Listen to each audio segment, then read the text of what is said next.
y'all.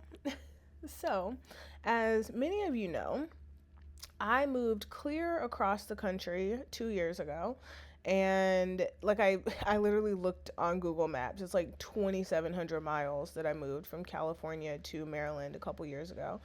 And I did a lot of research. I knew people here before I came, but there were a couple of things that I was just not expecting, like mentally I wasn't expecting when I made this move.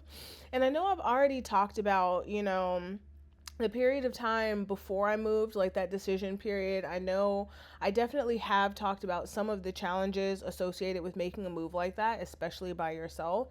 And yeah, I haven't really touched on these two things. So I just wanted to talk about that. I feel like there are other people who might be in a similar space, and yeah, maybe we can talk about it. Maybe you'll get something out of this if you're contemplating a big move. So let's talk about it. Okay, so here's the thing. When I moved, I didn't realize that there would be like an in between period between. I wasn't expecting that there would be a period of time where nowhere would feel like home, if that makes sense. Because California, for like a while, probably at least a couple of years, hadn't really felt like home. And I also knew that for a long time, I didn't want to live in California my whole life. So I was kind of prepared for, the part where California didn't feel like home. I was already living in a place that it didn't really feel like I fit or belonged. I was used to that. But when you move to a new place, even if it's the best decision you could have made for yourself, even if excuse me, even if you are at a point where you know people, maybe you already have a job set up, maybe you've gone to visit this place multiple times and you have some familiarity with it, there's still a point where you don't feel fully integrated with the new place. At least that's how it happened for me.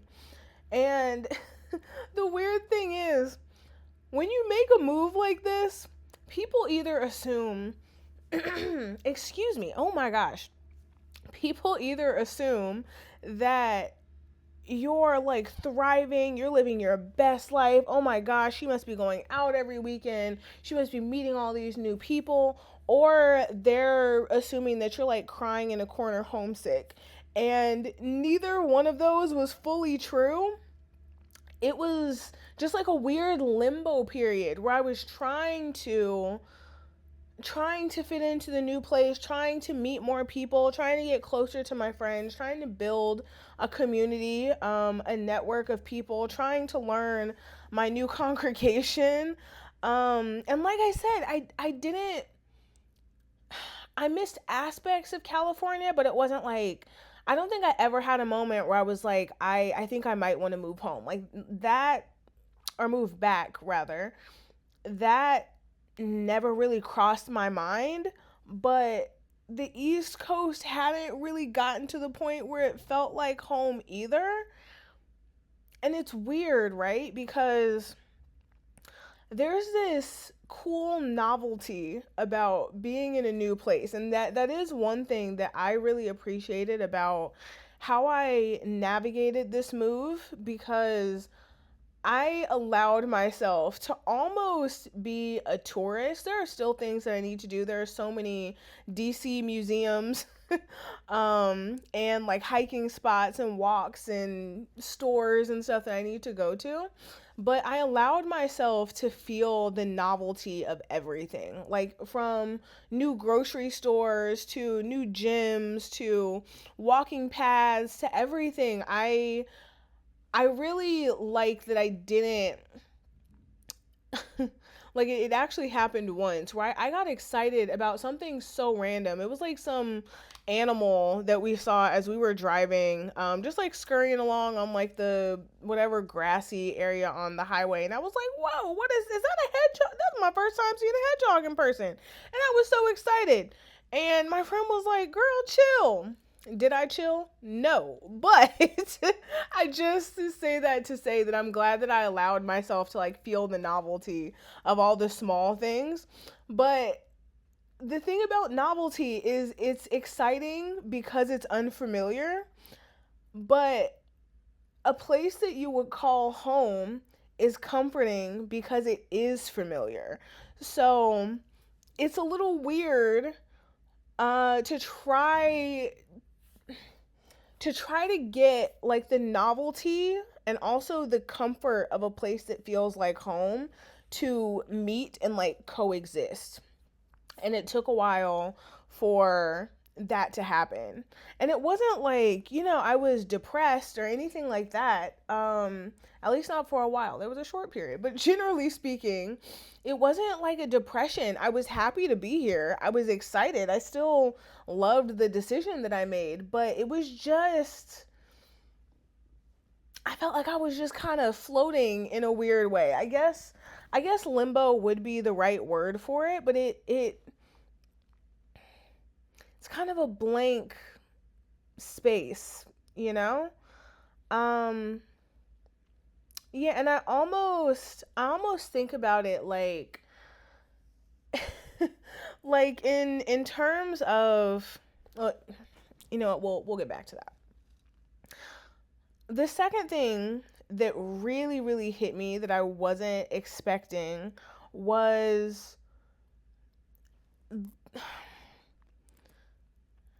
another thing that I was excited about, but it's a weird adjustment is one of the reasons that I was looking to move to a different area in the first place was because like my family had been in the same area in California for a long time. I had relatives who were really well known, like they were well known in high school, they were well known in college, they were well known in, different congregations and whatnot. So it could be maybe a little frustrating sometimes when you introduce yourself to someone and they're like, "Oh, you're so and so's daughter. Oh, we go back so much. I knew you when you were an itty bitty little bitty baby, right?" Or, "Oh, you're so and so's cousin."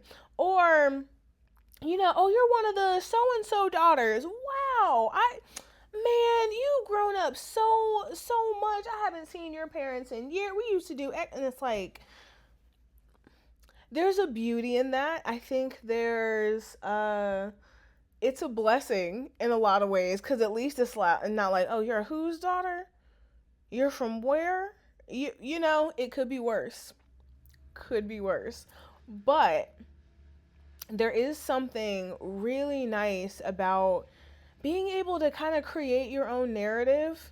And that's one of the things that I really appreciate about being here is that people ask me questions about myself because they don't have any context on who I am or why I came here or where I'm from, what my personality is like, who my parents are, who my cousins are, like who my friends used to be, who I am just Alexis. I am just Alexis, sometimes Alexis from California, and that's it. It's just me. However, there did there came a time when I then missed the like people already having some context on myself and my life, like having to re-explain certain aspects of my story over and over and over again. And again, I appreciate the questions. I really liked that there were a lot of people who wanted to get to know me more and who were taking the time to get more context on me and my life and my wants and my needs and my, what my interests were and all sorts of things. But there's like there's a fine line between freedom and exhaustion, and sometimes they overlap. Like sometimes the Venn diagram is a circle and sometimes there's just a little overlap. And it it just kind of hit me like a ton of bricks one day. And it almost reminds me of because I talk about solo traveling a lot, it almost reminds me of solo traveling where I've talked about, you know, how freeing it could be because nobody knows who you are. Like, the chances of you seeing the vast majority of the people that you come into contact with when you solo travel is very low. You can definitely put yourself out there and make an effort to meet people that might become longtime friends and that sort of thing. But generally speaking, most of those people will never see you again. And I think if you follow some of the solo travel girlies on, you know, YouTube, their blogs, TikTok, wherever, they will tell you that sometimes it's fun to pretend to be someone else because like it's an adventure. Who cares? I'm never going to see these people again. It's not like, you know, it's not like you're building a longer narrative, a longer storyline with these people that you're meeting. But also, there are times when it can be very lonely and times when it can be exhausting because, again, nobody around you has any context on you. And I think it's kind of the same when you move to a new place because it's like day to day your feelings on this can also change quite a lot. One day I'm like, "Oh my gosh, I am so happy that I'm writing my own story. I'm writing my own narrative. I'm starting from scratch." And then there's other days where you're like, "I'm starting from scratch." You know, like for example, if you're talking about like parties, um there's something really nice about walking into a party where you know everybody in the room. You walk in and everyone's like, Alexis, right? But then there's also times when you walk into a party and it feels like opportunity to meet new people, to make new friends, to make new connections, to have different conversations, to hear different perspectives. And like that change can happen day to day. What your preference is from day to day can change, and it just takes a minute for, I don't want to say for life to catch up, but maybe it is kind of catching up. It can take a while for everything to feel like it catches up and the place that you're in starts to feel like home, where you don't feel like you're a visitor in a new place or like an imposter. It's just you in this new place. Um yeah, I don't know. Those two things, like I said, I wasn't expecting them at all. I was expecting the expenses. I was expecting the having to make new friends. I was expecting, you know, dealing with weather changes, but mentally it was just a lot. It was just a lot.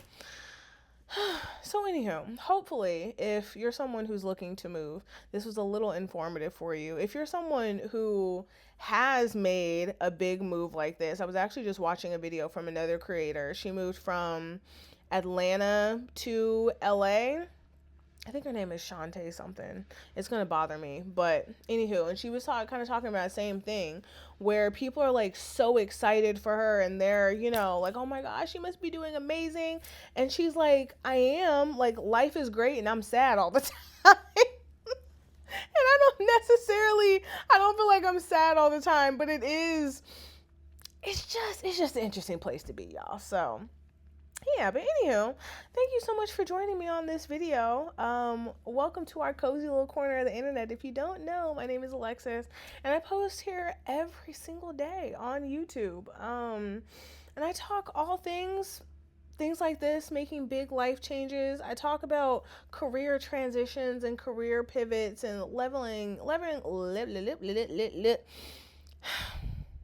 I also can't speak English half the time. So be prepared for that if you decide to to subscribe. We'd be happy to have you. And I also talk a lot about travel, solo travel, traveling the world as a Black woman, specific locations that I go to, and yeah, hop on this train with me. My first goal that's coming up is 100 days of daily posting here on YouTube. Check my track record. I believe today is day 83. So yeah, my ultimate goal is a full 365 days of daily posting here on YouTube. So feel free to hit that subscribe button. Always happy to talk about any topics that I get in the comments. Those are always a lot of fun to kind of have a back and forth with my audience. So, anywho, if any of that resonated, feel free to join. Leave a comment if this was interesting, and I will see y'all tomorrow. Bye bye.